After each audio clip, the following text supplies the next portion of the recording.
Right, mtazamaji, hili tumeliona likitokea katika mataifa kadha wa kadha kule Ulaya, haswa na klabu ya Chelsea, klabu kama vile Atletico Madrid haswa zikipigwa marufuku. Kisa ni kwamba wamesajili wachezaji ambao ni chini ya umri unaotakikana na shirikisho zao za soka kule Ulaya.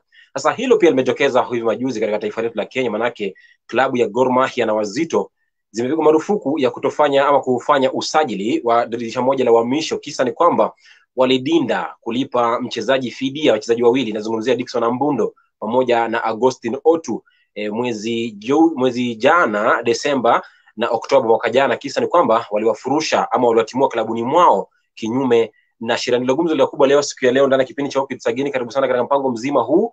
Mimi najulikana kama Jason Sagini, askofu mkuu wa michezo ulimwenguni, na niko na mgeni wangu upande wa pili ambaye ni George. Bwana huyu ni wakala wa soka, manake ameweza kuwakilisha wachezaji kadha kiwemo Anthony Tediakumu, John Mark Makwata, akina Jacob Kelly, akina Francis Kahata, akina David Owino aka Kalaba, na akina Clifton Miheso na wengineo wengi tu ambao ameweza kuwakilisha.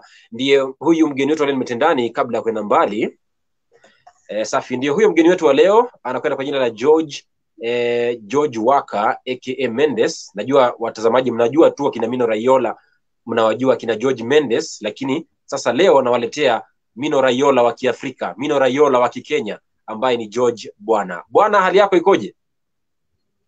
Hali yangu nzuri, nashukuru Mwenyezi Mungu. Asante sana kwa kuoneleka kwenye sherehe. Alright, mtazamaji, sauti yake unasikia hewani, hiyo ni sauti ya George Mendes Bwana, ambaye huyu ni mwanahabari wa zamani na sasa hivi ni mojawapo wa waonesha soka katika taifa letu la Kenya, ambaye hasa hivi yeye ni wakala wa sport ama wakala wa mpira wa kandanda, yani football agent. Kwa hiyo atakuwa nasi kuzungumzia basi swala hili kwamba kandarasi za wachezaji kadha humu nchini katika ligi ya soka humu nchini zinachukuliwa kama ni karatasi shashi, yani tissue paper, maana kwamba zinaweza kuflashiwa kwenye choo kama tissue paper. Kisa ni nini? Nani ambaye kuna makosa, na je, suluhisho ni gani kufuatia basi kirusi hiki cha kutozingatia kandarasi za wachezaji? Kipindi cha Ukitsagini si kipindi, mtazamaji, kabla ya kupasha misuli moto, usikwende mbali.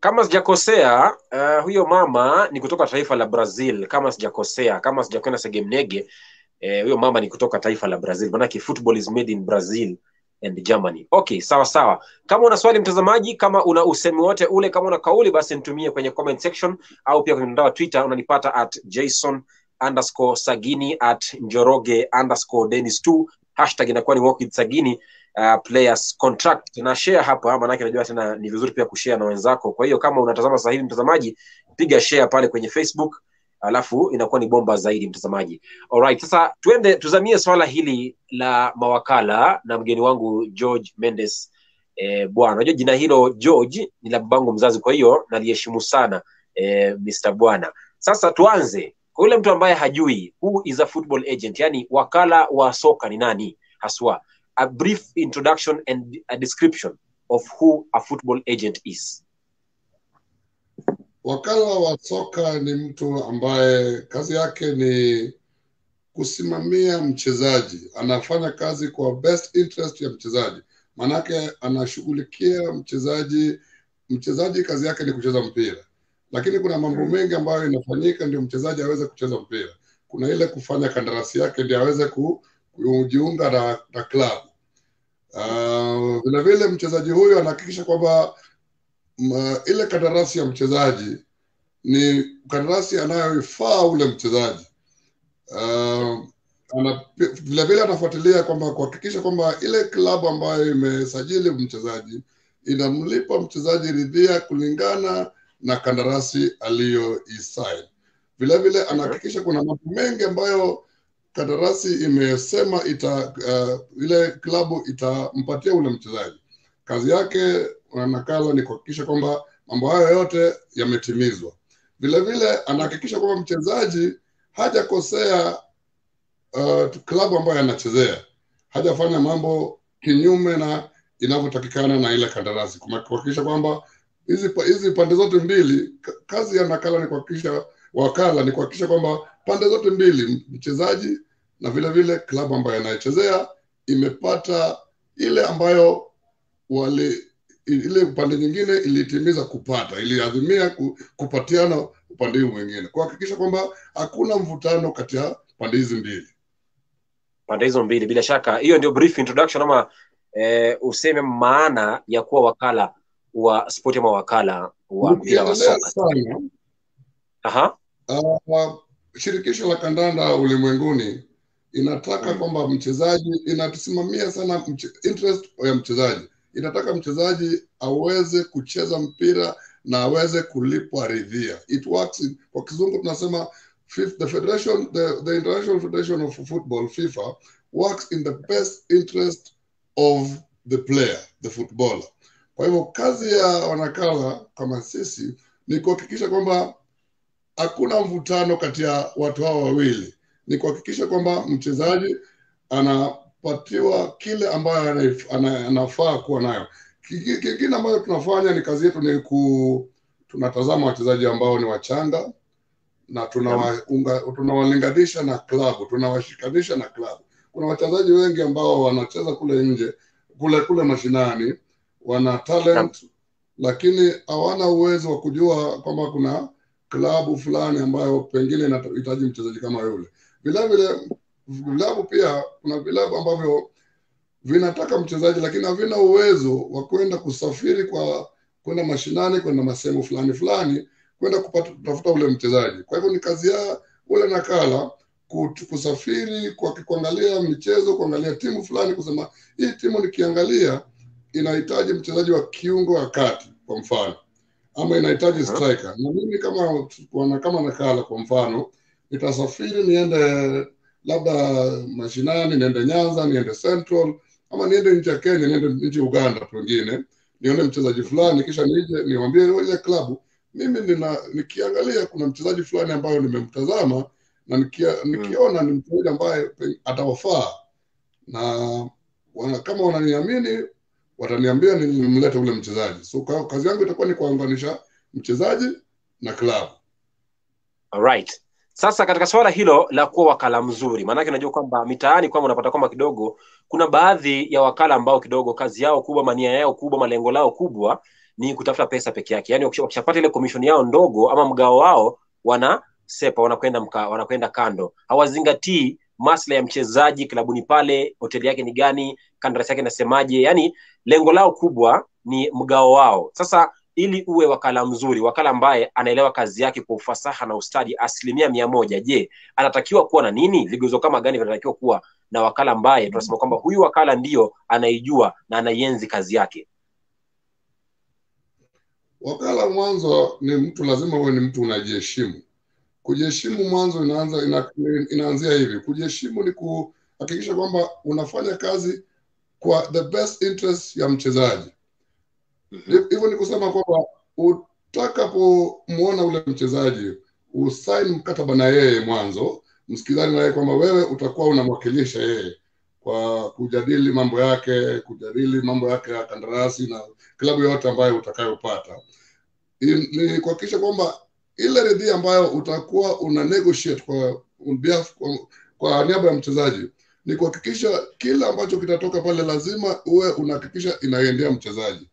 Alafu ile yako ndogo ambayo mmesikizana itakuwa ni yako. Naye mchezaji vile vile ni lazima aheshimu kwamba kama mmesikizana kwamba ridha yako ni kiasi fulani, ni vyema kwake yeye kuhakikisha kwamba kiwango chako kila ambacho mmesikizana kwa kandarasi inakwendea wewe. Alright.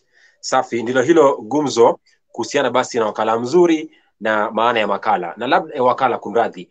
Na labda Bwana Mendes, ukiangalia katika taifa letu la Kenya na shirikisho nzima la soka kumujifika sasa hivi, labda tunaichukuliaje swala hili la kuwa na mawakala? How are we faring on? How are we taking it as a country? Wakala ni swala muhimu sana. Ni swala geni kidogo kwa wachezaji wengi. Nakumbuka hapo mwanzo wakati nilipokuwa nikianza, nilikuwa na changamoto kiasi kuweza kuwashawishi wachezaji kuweza kusajili kwamba tuweze kuwawakilisha kama wakala wao. Manake ilikuwa ni swala geni, lakini ni swala muhimu sana. Manake kunakuwa na kesi nyingi sana ambapo unapata wakati fulani mchezaji amekuwa na shida kwenye kilabu ambayo anachezea, pengine klabu imekataa kumlipa ridhaa yake, na unapata mchezaji anakuwa na tatizo kweli. Kwa unajua kwamba wachezaji wengi na nikiheshimu wachezaji sana, lakini wachezaji wengi wetu hawajaenda shule. Kwa hiyo ni muhimu sana wachezaji wawe na wakala kuweza kuwashughulikia mambo yao. Wale watu ambao kazi yao ni kushughulikia interest ya mchezaji. Mchezaji kazi yake itakuwa ni kucheza mpira pale kiwanjani, lakini ni muhimu sana wachezaji wawe na wakala ili kuweza kushughulikia mambo yao. Yeye kazi yake ni kuconcentrate kucheza mpira uwanjani. Alright. Sasa hivi majuzi tu, tuseme wiki kama mbili zimepita, vilabu viwili kutoka ligi kuu ya soka humu nchini, Gor Mahia bingwa mtetezi na The Moneybags Wazito FC, walipokea marufuku ya FIFA ya kutofanya ama kufanya usajili katika dirisha la uhamisho kwa mwaka mmoja. Ni kisa ni kwamba walishindwa kulipa ridhia kwa wachezaji wawili, Dickson Ambunda ambaye sasa hivi yuko kule Tanzania na klabu ya Dodoma Jiji, na Mliberia huyu Agustin Otu, ambao wote walizawidiwa na koti ile ya kutatua migogoro ya soka duniani, FIFA Dispute Resolution Chamber. Waliweza kuwazawidi Agustin na Ambundo milioni 1 na milioni 1.2 kila mmoja, lakini chini ya siku 45 ambazo walipatiwa Gor Mahia na Wazito wakakosa kuwapa ridhia wachezaji hawa wawili. Kisa baada ya hapo wakapigwa marufuku ya kufanya any transfer until August 2022, that is next year. So swali ni je, ni nani ambaye ana makosa? Ni klabu ama ni mchezaji, bwana George? Wakati kandarasi inapotiwa kidole kwa kati ya pande zote mbili hizi, mchezaji na klabu, iko ni kumaanisha kwamba mchezaji atakuwa anacheza na peana ile service yake kwa klabu, naye klabu inahakikisha kwamba sisi tutamlipa mchezaji. Nao panapotokea kwamba mchezaji anakosa kutokea mazoezi, kuja zoezini ama kuja kucheza, hapo itakuwa ni kama ameenda kinyume na kandarasi. Vile vile klabu inapokosa kulipa mchezaji inakuwa ni hatia pale, manake wamekosea. Sasa kwa hivyo kwa hili janga ambalo lilitokea kati ya wachezaji hawa na vilabu hivi viwili, ni vilabu ambavyo vilikosea kutimiza kile ambacho walihakikisha walisema pale kwa kandarasi kwamba wataitimiza kwa wachezaji. Walikosa kuwalipa ridhia. Hivyo ni kusema kwamba wao ndio walienda kinyume na kandarasi. Alright, mtazamaji akizungumzia hilo ni kwamba klabu ya Gor Mahia ilishindwa kumlipa ridhia mchezaji huyu ambaye ni Dickson Ambundo, zamani akipiga Gor Mahia kwa mkopo, lakini sasa hivi yupo kule Dodoma Jiji, klabu ya Tanzania. Manake ridhia yake iliweza kutangazwa Desemba 16, nayo ya Agustin Otu Mlaibia huyu kwa akiwa ndani ya klabu ya Wazito akazawidiwa ridhia ya milioni 1 Oktoba 26. Ni kwamba baada tu ama kabla ya kutolewa uamuzi huo ni kwamba Gor Mahia ilikwishapiga usajili wachezaji kadha kina Harun Shakava, Brazilian striker huyu ambaye ni Wilson Silva Fonseca, na Abidal Karim Nikiem ambaye huyu ni kutoka Burkina Faso. Nayo klabu ya Wazito ilikwishafanya usajili wachezaji watatu, Lewis Opio goalkeeper kutoka Gor Mahia, Eric Otieno na Elias Sete kutoka klabu ya Sofapaka. Sasa tuende katika swala hili labda la uhusiano mzuri kati ya mchezaji na agenti. Uhusiano mzuri kati ya mchezaji na agenti unafaa kuaje? Yaani ule uhusiano kati ya mchezaji wako na wakala wake unafaa kuaje? Uhusiano mwanzo inaanza na kuheshimiwa kwa ile kandarasi ambayo mchezaji ametia na wakala, kusema kwamba mimi nitakuwakilisha kwa muda fulani. Mimi kama wakala, kwa mfano nikitaka kuhusiana na mchezaji fulani kikazi, nitamwangalia kisha nimuite tufanye mkutano, nimuulize kama angependa mimi niwe kama wakala wake. Akikubali tunatia kandarasi. Kandarasi inaweza ikawa ya miaka 3 kulingana na labda pengine umri wa mchezaji, ama miaka 4 ama zaidi kulingana na umri wa mchezaji na vile mchezaji atakubali. Tutakubaliana kati yetu wawili. Now Kutoka hapo itakuwa ni malipo sasa. Malipo inaweza ikawa ni atanilipa kulingana na anapolipwa ridhia kutoka ile klabu ambayo nimempeleka. Inakuja direct, naweza nikasikizana naye kwamba mshahara wangu itakuwa inakuja wakati yeye anapokea yake, mimi napata asilimia yangu fulani, inakuja direct. Hivyo tunapoheshimiana hivyo bila mtu kukosea mwingine, inakuwa ni vizuri. Na vile vile kuna mambo pia yeye pia anafaa aheshimu. Nasikizana naye wakati fulani anataka tuseme ni mchezaji ambaye anacheza ugenini, wakati fulani anaitwa kuja kuchezea nchi yake. Ni kazi yangu kuhakikisha tikiti yake anapoitwa, tikiti yake ya kusafiri ametumia kwa wakati ufaao, ya kurudi nyumbani acheze, na atakapomaliza kucheza anahitajika kurudi kwa klabu yake. Vile vile ni kazi yangu kuhakikisha kwamba timu ya nyumbani, timu ya the country, nchi ile anayochezea imemtengenezea tikiti, amerudi kwa klabu yake kwa wakati ufaao. Ndio kusije na mvurugu kati ya klabu anayochezea na timu na nchi yake. Yeah. Kuna mambo mengi kufanya. Wakati fulani kuna mambo mengi anataka nimfanye yeye. Labda kumsaidia pia kuweza kuinvest hela zake.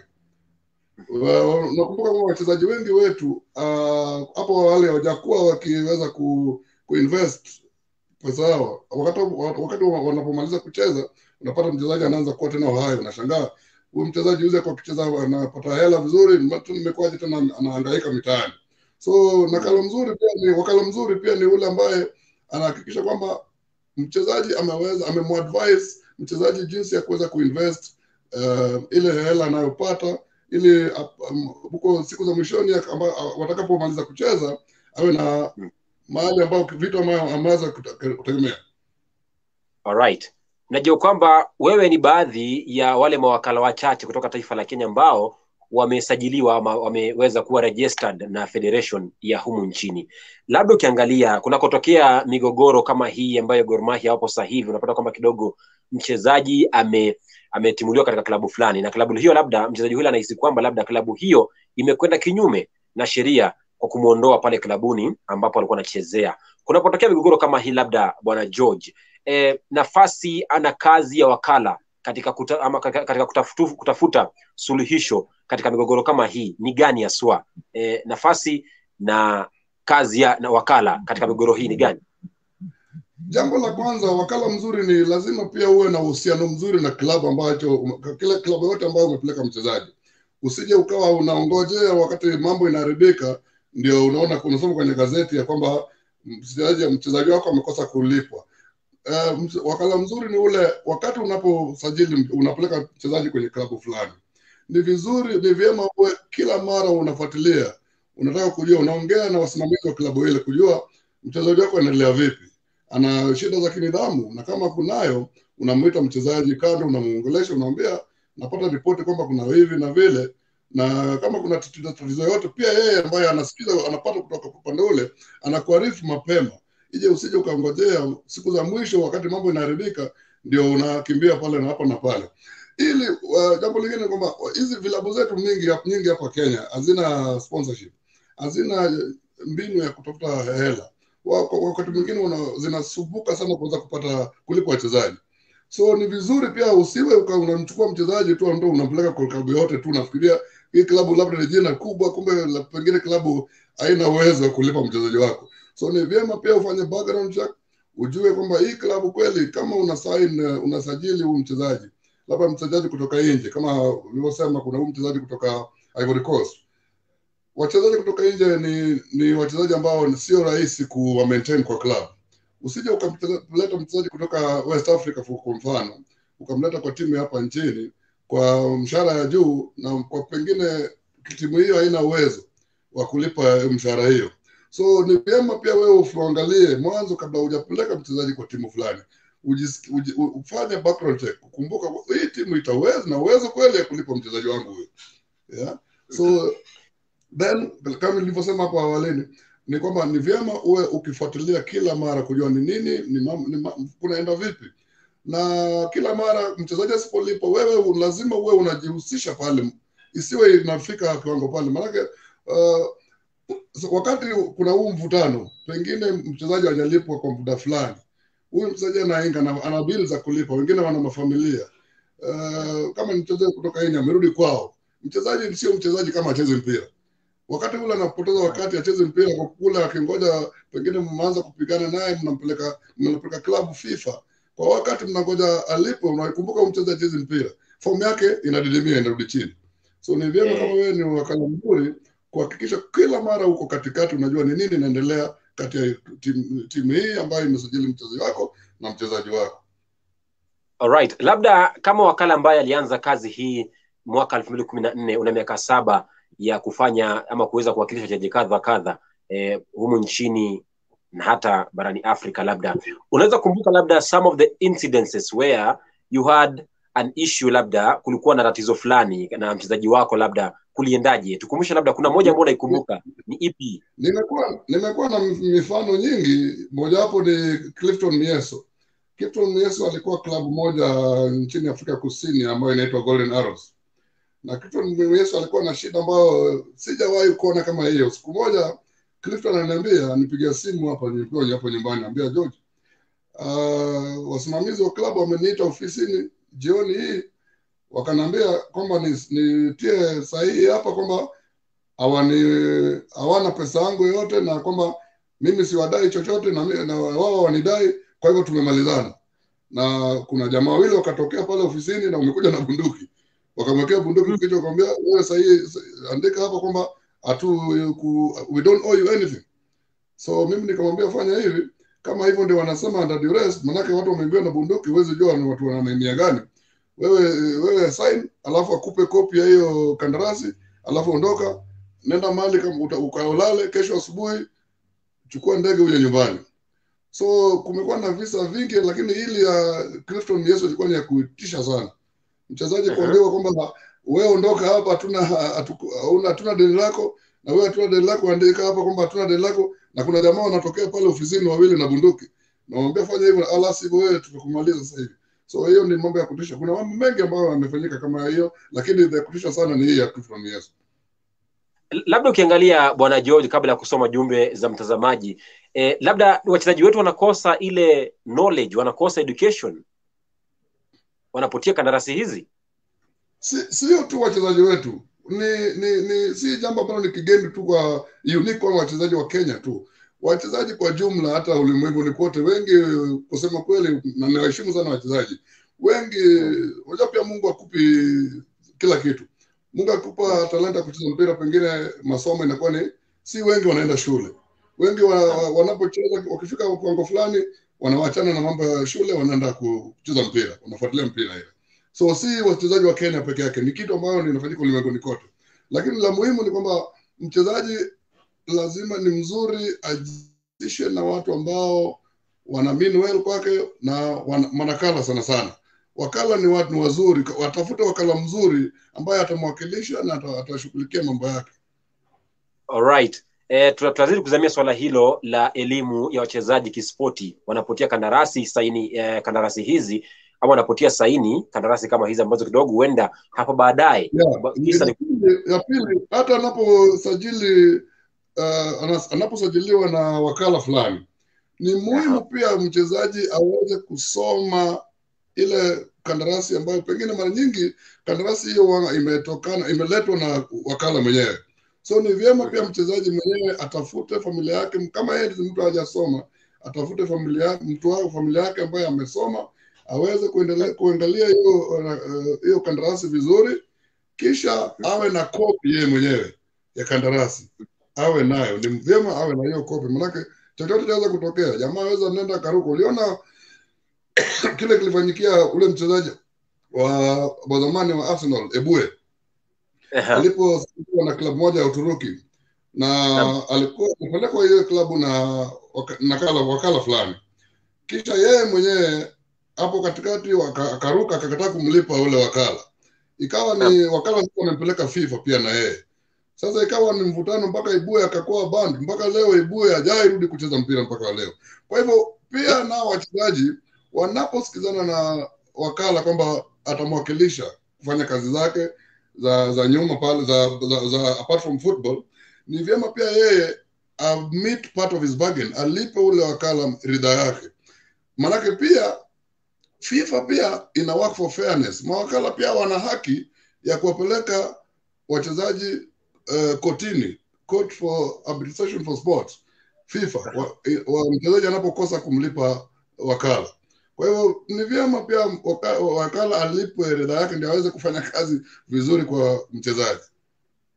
Alright, nipitie jumbe 2-3 kabla ya kurejea katika gumzo hilo, tukiwa na mgeni wetu ambaye kwa leo kama ni mwanzo unajiunga nasi mtazamaji, huyu ni George Mendes Bwana, wakala wa sport ama wakala wa kandanda humu nchini, ambaye kidogo namlinganisha na mawakala tajriba haiba juu kule Ulaya, kina Mino Raiola na kina George Mendes, ambao wanawakilisha wachezaji kama vile kina Lionel Messi, akina Zlatan Ibrahimovic, akina Cristiano Ronaldo na wengineo. Nisome jumbe zako mtazamaji kabla ya kwenda mbali, nimweke hewani. Huyu ni MC Mamba, anasema niulizie huyo gwiji, mbona wanasoka kutokea Kogalo, mbona wanasoka kutokea Kogalo, mbona hawana fanaka huko nje ya Kenya? Ni agents wanaogushi au nini haswa? Ambayo atakuja hapa katika swali ya mashabiki, kwa hiyo hapo ni baadaye kidogo, zidi kutegea. Ni mweke mwingine hewani, anasema kwamba huyu ni John Waishua, anasema kwamba naomba kujua iwapo kazi ya kuwa agent inahitaji mtu kufuzu katika kozi fulani, alafu je, kazi yenyewe inalipa humu nchini?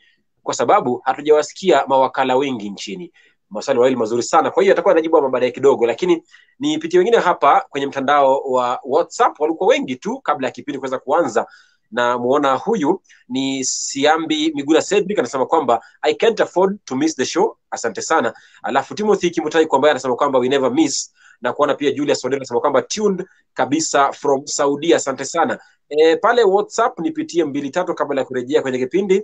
Na muona huyu ni Sheldon Sheldon Rangon, anasema anafuatilia kutoka maeneo ya Rongai City, asante sana.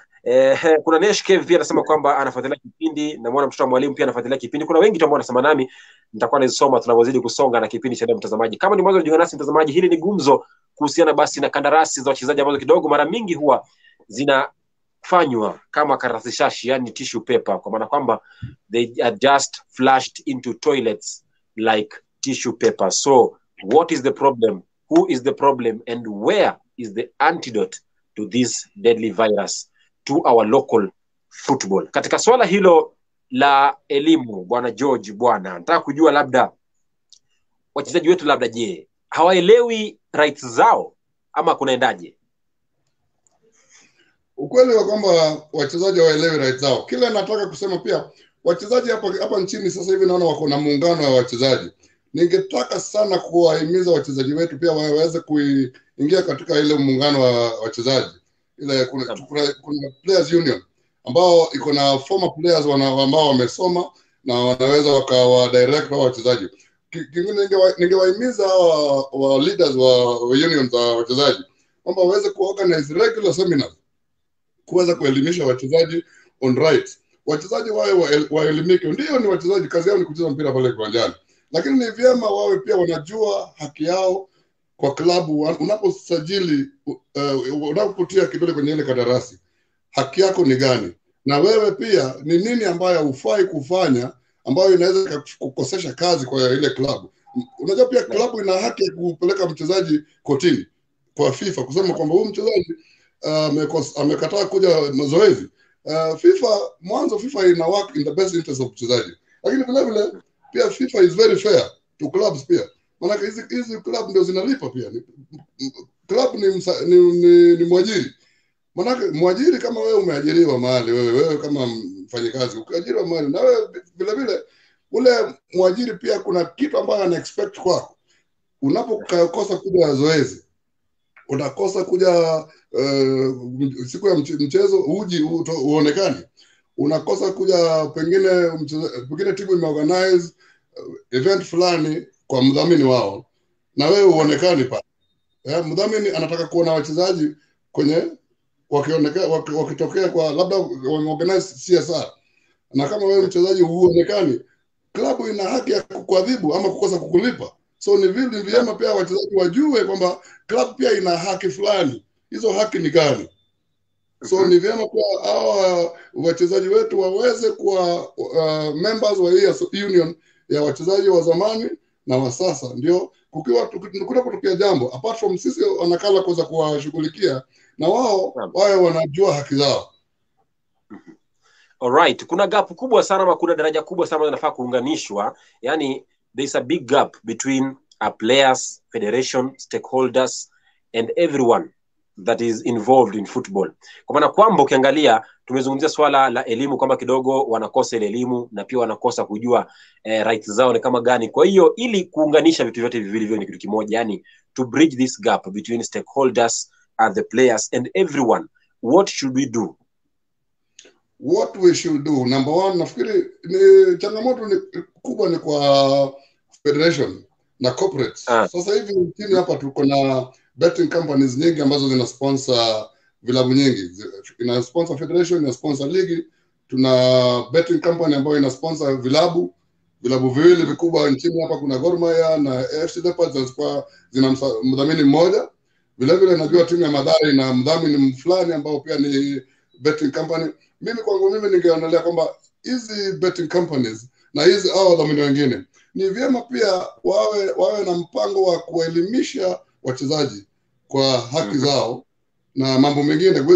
Ndio wachezaji kazi yao ni kucheza mpira, lakini ni vyema pia wajue mambo mengine. Vile vile unapata federation wakati fulani ina organize courses za kuweza kuwaelimisha wachezaji on rules of the game, sheria za kandanda yenyewe. Ni vyema pia federation organize crash courses ya kuelimisha tu wachezaji kuhusu mambo fulani ambao hawafai kufanya, jinsi wanaofaa ku carry themselves kama wachezi mpira wakiwa kule nje bado ni wachezaji and they are idols in our society. Ni vyema wajue vile wanafaa kuwa wanajiconduct wakiwa kule nje, na ni kitu rahisi sana hizi federations zaza zikafanya hivyo ikishirikiana na wadhamini wa mchezo. Alright, na labda umegusia shirikisho ama federation. Ukipiga tathmini yako kama wakala moja hapo ambaye amesajiliwa na federation, ukiangalia utendakazi wa shirikisho kuhusiana na mawakala, how are they until now? How do you rate them in terms of considering and taking up the football agents in our country? Ukweli wa mambo ni kwamba federation haijakuwa ikitilia maanani sana umuhimu wa mawakala hapa nchini. Ni jambo niliposema ni jambo geni, lakini federation kwa sasa inafaa iwe at least inajua ina list fulani ya mawakala wangapi. Every year wawe wanapeana conditions fulani ile iweze kuvutia watu kutaka kukua wanakala. Kuna mawakili wengi hapa nchini ambao kila siku mimi hukutana nao, wanauliza ni vipi naweza nikaingia kwenye hii kazi ya kuwa wakala. Naambia wewe nenda pale federation uzungumze nao, watakupatia requirements. But mimi naona leo kwamba federation is not doing enough. Wanafaa wawe wanavutia Wakenya wengi ambao wangependa kuwa wanakala, waweze kuwaelimisha na kuwapatia mafunzo ili tuwe na wakala wachezaji wetu wawe wanapata watu wengi wa kuweza kuwakilisha. Alright, nakuja katika swala hilo la ongezeko la visa vya kupigwa marufuku vya vilabu kadha wa kadha. Si humu nchini pekee yake mtazamaji, si Gor Mahia pekee, si Wazito pekee yake. Hata kule Tanzania hivi majuzi Yanga SC ilipigwa marufuku. Kule Ulaya tumeshuhudia Chelsea, Atletico Madrid, Real Madrid, zote hizi zilipigwa marufuku sana kwamba wamefanya usajili usiofaa ama mchezaji fulani labda amekwenda kinyume ama klabu imekwenda kinyume na kandarasi ya mchezaji fulani. Kwa hiyo jambo ambalo kidogo lipo duniani nzima kwa jumla. Nikuja katika swala hilo bwana George. In the late there's been a very big rise in the number of cases of teams and clubs which have been banned. Nini kinasababisha ongezeko hili kubwa? Kile hapa nchini yetu kesi yetu ni tofauti kidogo na kule Ulaya. Ulaya mara nyingi unapata kuna ile inaitwa financial fair play. Financial fair play ni kwamba unapata kwamba shirikisho la kandanda iko na ile sheria kwamba timu fulani haifai kuwa inatumia kiwango fulani cha fedha kwa msimu fulani kuweza kusajili wachezaji. Sasa kwetu hapa nchini ni kinyume na hicho. Unapata Ulaya kule unapata timu kama Atletico Madrid pengine ina hela sana. Man City for example kwa mfano mwaka jana ma 2019 wale katazwa kuweza kusajili, maana walienda kinyume walienda zaidi ya ile kiwango ile walifaa kutumia kusajili wachezaji. Kuna ile financial fair play. FIFA inataka ikisema kwa msimu fulani tunataka timu zitumie kiwango fulani. Sasa unapata timu zingine ambazo zina hela nyingi zinaenda kinyume na sajili zaidi, inatumia pesa nyingi zaidi, pengine maradufu kulingana na kuliko ile walikuwa wanafaa kutumia. Hapa nchini shida yetu ni tofauti sasa. Timu hazina hela. Timu zina compete, zinataka kusajili wachezaji wazuri, lakini hazina hela. Kwa hivyo zinasajili wachezaji kwa mdomo tu. Inakuja inamwambia mchezaji, wewe njoo tutakupa hela fulani. Mchezaji akija hapa anasajiliwa, anafikiri hii top club ni kubwa, naona wafuasi kweli, pengine ameangalia kwa Facebook. Sasa mambo wanasema kwa ground mambo ni tofauti. So mambo inapoanza sasa klabu inashinda kulipa, manake wao wenyewe hawana wadhamini, hawana hela ya kutosha. Vilabu vingi hapo nchini hawana wafuasi, unajua hivyo. Alafu kukaja corona pia. Wakati wa corona vilabu vimekuwa zikisumbuka sana kwanza kulipa wachezaji. Hawana hela, manake hakuna wadhamini, hakuna wafuasi, na kata kumekuwa na wafuasi kuna ile wachezaji wakubali, wafuasi wakubali kuja stadium. So shida ni hela. Timu nyingi hazina uwezo wa kuweza kuwalipa wachezaji. Aha.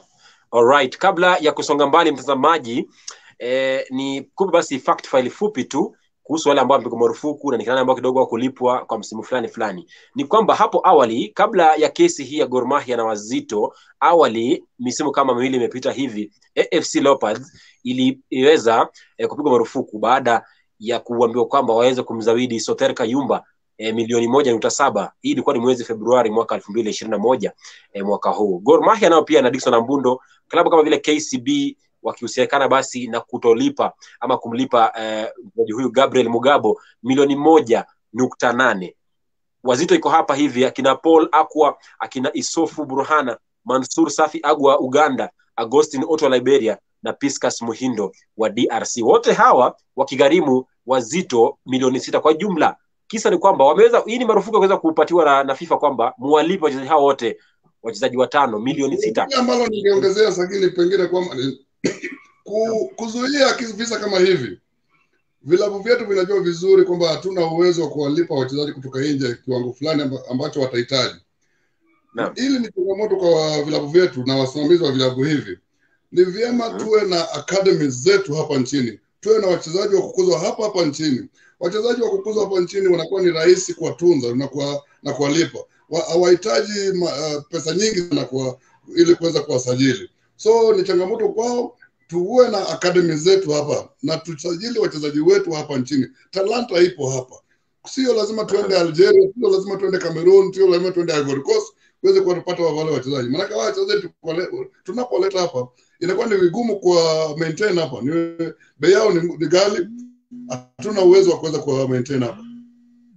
Alright, safi. Tengeneza simu yako kidogo na kama kidogo imeoverturn, napiga sama.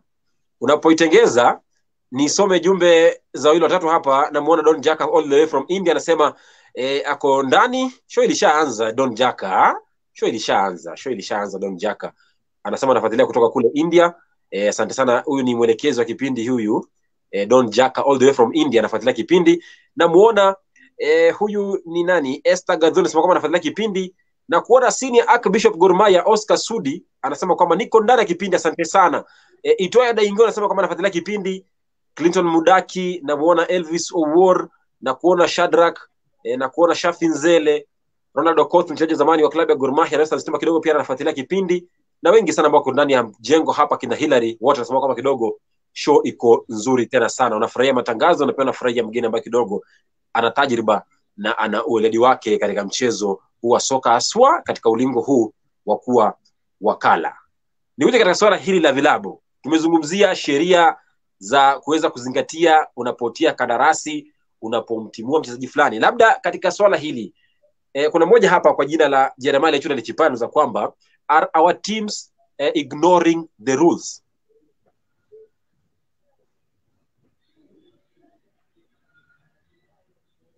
Rudia kidogo. Kuna mtu hapa kwa jina la Jeremiah Lechuta anauliza kwamba are our teams ignoring the rules? Yes, I think to an extent the teams are ignoring the rules because teams zinajua sheria, wanajua sheria. Sheria ni very simple. Unaposajili mchezaji ni lazima umlipe mchezaji kulingana na ile kandarasi ambayo umetia na ule mchezaji. So teams zinajifanya tu zinafikiria kwamba wachezaji unapokosa kumlipa ule mchezaji ataondoka tu ende zake alafu ataenda kusajiliwa kwingine. It's ignorance. Wana ignore rules. Ni kweli kwamba wana ignore. Na kila ambacho FIFA imefanya kuweza kuadhibu, kuwafanya wasiwe wanasajili wachezaji mpaka wamlipe ule mchezaji ridhia zake, ndio itawafunza adabu. Wawe wanajua kwamba unaposajili mchezaji ni lazima umlipe kulingana na kile ambacho mlikubaliana. Alright, ni kwamba vilabu hivi vya Wazito na Gor Mahia marufuku ambayo walipokea ni kwamba hawatofanya usajili hadi mwaka ujao mwezi Agosti, na hilo litatokea iwapo tu wataweza kuwalipa Ambundo na Otu. Ndilo huyo gumzo mtazamaji. Sasa katika swala hili George umegusia swala la academies. Sasa katika structures za academies zetu ama akademia za soka humu nchini ukiangalia labda ni kwamba zile structures kwenye akademia zetu zipo imara mradi kwamba hata kute kwamba kuna ile ban zitakuwa na uwezo wa kufeed ile team isiweze kukosa wachezaji. Kuna ule uwezo kutokana na structures zetu.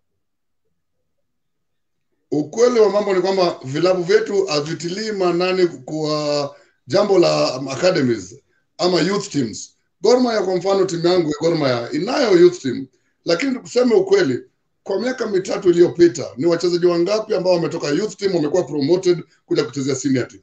Wachezaji wanakuja pale wanacheza youth team alafu hatimaye wanaondoka wanaenda kuchezea vilabu vingine. Vilabu hapa nchini lazima zitilie maanani umuhimu wa youth teams. Hizi youth teams na academies ndio future of any club. Any club in the world haiwezi succeed bila kuwa na feeder, na feeder lazima iwe ni hiyo youth team. Gor Mahia kwa mfano ina youth team, lakini wachezaji kutoka youth team wapewe nafasi kuja kuchezea national team. Shida nyingine ni kwamba hawa foreign coaches wanataka finished product. Vilabu vikubwa kama hapa nchini kama Gor Mahia, FC Leopards mara nyingi kwa miaka tuseme 6 iliyopita mfululizo wamekuwa na kocha kutoka nje, na makocha kutoka nje hawapendi wachezaji kutoka youth team. Wapendi wachezaji wachanga ambao bado watafunzwa tactics. Wanataka finished product, maana wao wanataka kutengeneza jina haraka waondoke waende kwingine, waende kupata contract nyingine. Wanatumia Gor Mahia kama stepping stone ama FC Leopards. Alright. Kuna swali liko hapa awali kabla ya kuja katika swali langu la mwisho. Maana muda nao kidogo unakwenda sana. Nipitie, kuna swali liko hapa kabla ya kuja hapo nisome kauli yake Brian Khan. Niweke wani. Anasema kwamba niko ndani sana na nafurahia hayo maswali yanayoulizwa, ni tamu sana ise. Kama tamu ramba na kisha share na marafiki zako Brian Khan, asante sana. Dennis Hamisi anasema kwamba yeye mwenyewe George bwana ndiye anachapa hizo deals mbovu za kuleta players huko. Sidhani sawa, hakuna kukashifu. Timo Naini, naomba pia kujua wakala anahusika kivipi katika uhamisho wa wachezaji. Jibu hilo bwana George Mendes. Gani huyo mtu anaongea upumbavu huyo? Tumwache huyo. Katika kipindi cha leo cha Wiki Sagini hatumtaki yote wala mimi kazi yangu Sagini ni I work in the best interest of wachezaji na klabu. Kama yeye anataka kufanya kazi yake, kazi yangu hii aende pale federation afanye exam, aingie kwa kiwanja afanye kazi yake, lakini mimi nilipo hapa nafanya kazi ya in the best interest of wachezaji wale uliwataja pale, na timu yote ambayo inataka niwaletee wachezaji nitafanya hivyo. Gor Mahia kinipa leo niwaletee wachezaji nitawaletea. Hiyo ndio kazi yangu. Alright, asante sana kwa hilo. Mtazamaji, ni kwamba katika kipindi cha Wiki Sagini hatupigi mtu vita na hakuna matusi, kwa hiyo tusivuke mipaka. Kuna huyu ambaye anasema kwamba naomba pia kujua wakala anahusika kivipi katika uhamisho wa wachezaji. Huyu ni Timo Naini. George, mjibu huyu Timo Naini. Anasema vipi? Anauliza kwamba anaomba kujua wakala anahusika vipi katika uhamisho wa wachezaji. Ushamjibu, nadhani ulishaelezea hilo. Nitavuka hapo. Nitarudia tu kwa interest kwa yeye. Nataka kusema kazi ya wakala kwa kuhamisha mchezaji ni hivi. Ni simple. Ni kama mtu anataka kununua mboga na kuna mama anauza mboga na kuna mama fulani anataka mboga nyumbani. So wakala kazi yake ni timu inataka mchezaji na mchezaji yupo. So kazi ya wakala ni kwenda kutafuta mchezaji kwa timu ambayo inahitaji mchezaji. Gor Mahia for example leo wakiniambia sisi tunahitaji midfielder. Mimi naangalia midfielder yupi? Central midfielder, attacking midfielder, defensive ama midfielder yupi? Wananiambia. Kisha ni kazi yangu sasa kwenda kwa kutafuta huyo mchezaji. Nitaondoka kama ni Uganda nitachukua ndege niende Uganda, niende niangalie michezo kule Uganda, ni timu zote. Nikiona mchezaji ambaye ana fit ile need yao, nitazungumza na yule mchezaji. Kama kuna kandarasi kwa ile club, nazungumza na ile club yake pia vile vile. Kisha nije niambie Gor Mahia nimepata mchezaji ni huyu. Kama watafurahia watamchukua, wasipofurahia namrudisha mchezaji kule na mtafuta mwingine. Hiyo ndio kazi ya wakala. Safi kabisa. Kuna huyu MC Mamba aliuliza kwamba niulizie huyo mbona wanasoka kutokea Kogalo hawana fanaka huko nje ya Kenya? Ni agents wanaogushi au nini haswa mbaya? I think si kweli kwamba wachezaji wanaotoka Kogalo hawana fanaka. Wanao. Mfano mzuri ni Michael Olunga. Michael Olunga alitoka hapa Kogalo. So, leo hii kila mtu anajua pale yupo. Aha. Alright, nadhani kwamba ashajibiwa huyo. Nikuje kwake swali la 3, John Waishwa anasema kwamba naomba kujua iwapo kazi ya kuwa agent inahitaji mtu kufuzu katika kozi fulani. Alafu je, kazi yenyewe inalipa humu nchini kwa sababu hatujawasikia mawakala wengi nchini? Nikijibu Waishwa ni kwamba ndio kazi ya wakala inahitaji kufuzu kiwango fulani. Kama ni mtu umesoma, umeenda shule, umesoma, uko na certificate yako form 4. Federation iko na requirements zao. Lakini kile ambacho ni muhimu kwangu mimi, apart from zile qualifications of federation, ni vyema pia wewe usome kidogo kuhusu ni nini ambayo unahitaji kuwa wakala. Mimi kwa mfano, wakati nilipotoka Kogalo, ilinibidi nirudi shuleni. Nilirudi shule nikasomea sports management. Nilienda nchi ya Afrika Kusini, Nelson Mandela University, nikasomea sports management and administration. Nikafanya degree yangu pale in sports management. Si kwamba lazima kila mtu aende South Africa. Kuna shule, kuna business school hapa Strathmore hapa. Wako na good course ya business management, unaweza kusomea hiyo. Kisha zingine tu unajifunza polepole as you go along. Lakini kama mtu umesoma, somea tu, Google vitu. FIFA iko na hizo courses nyingi hapa. Zingine wana offer short courses. FIFA kwa mara fulani wanatuma hizo vouchers kuambia watu kwamba kuna course fulani ya 6 months iko mahali fulani, uende usomea on sports management, on sports wanaoita siku hizi tunaitwa intermediaries. Hatuiti tena football agents, ni intermediaries. So kuna courses ya intermediaries ambao mara nyingi FIFA ina offer ama Europe UEFA.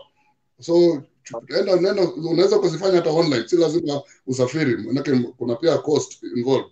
Kuna courses online nyingi, unafanya wewe somea tu alafu kisha basi anza kazi. Alright. Kuna huyu Brian Khan anauliza kwamba niweke hewani, je, pesa mchezaji ambayo hulipwa chache kabisa kwa klabu kadri ni ngapi hivi? Nadai kujua takriban tu juu wachezaji wengine sioni wakifanikiwa. Nadhani kwamba nataka kujua hela ambayo analipwa wachezaji, labda yule ambaye analipwa ghali mno ni ngapi hivi na yule ambaye analipwa chache ni ngapi labda. Utamjibuje huyu Brian Khan George? Hakuna kiwango fulani ambayo imesemekana ndio minimum wage kwa mchezaji. Inategemea hiyo ligi ni gani. Hapa Kenya tunacheza amateur league. Na kwa hivyo nasi kila timu inalipa sawa, rate sawa. Pengine Gor Mahia, I think kwangu mimi nafikiria Gor Mahia Wazito pengine na Gor Mahia ndio wanalipa zaidi. Na hizo hao wawili na pengine Tusker na FC Leopards. Lakini kwa hivyo ni kusema kwamba inategemea uwezo wa timu. Hakuna kiwango fulani, na pia negotiation power ya mchezaji na wakala wake. Alright, So, nipitie juu wakala kazi yako ni kupush for the best salary for your player. Naam. Aha, asante sana. Kuna salamu ambayo nilikuwa nimetumiwa hapa awali naitafuta sioni salamu fulani ilikuwa kubwa sana isalamu, lakini kidogo sioni. Sawa, tukuje katika swala hili la future. Hivi kesho tutarajie nini?